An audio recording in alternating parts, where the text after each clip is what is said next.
ပြောတယ်ပြောတယ်ဆိုတော့ပတ်သွားမှာပါလေဒီဘာသာနိုင်ငံရေးသမားတွေ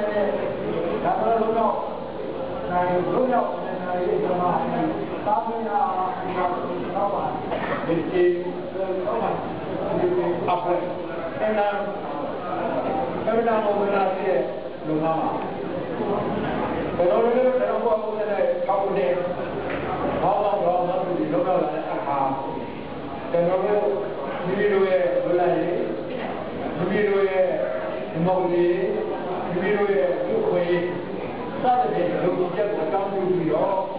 အခွင့်အရေးမှာပါလာတဲ့နိုင်ငံသားတွေအကြမ်းဖက်ပြီးခံရလို့ရနေတဲ့မောင်ကြီးများစုကအကျဉ်းချခံရတဲ့နိုင်ငံရေးသမားတွေအဲ့ဒီဒီမှာလည်းပတ်သက်ပြီးတော့သူတို့ရဲ့ကျိုးသားအထုပ်စကားဆောင်ရတဲ့နေ့လာအောင်အကြောင်းပြုပြီးတော့သူတို့ရဲ့ပတ်သက်နေတဲ့အခက်အခဲအကျဉ်းများကိုဝေဝင်ကူညီဆောင်ရွက်ပေးရမယ်ပေးရဖို့စောင့်ကောင်းတယ်ဆိုတော့ဆောင်ရွက်ကိုရမှာပဲစတင်ပြီးတော့ဒီလေးလေးနဲ့ပြောရင်းနဲ့အဲ့ဒီမှာအမျိုးသားမျိုးတွေမှာကျွန်တော်တို့ဒီလိုထားဖို့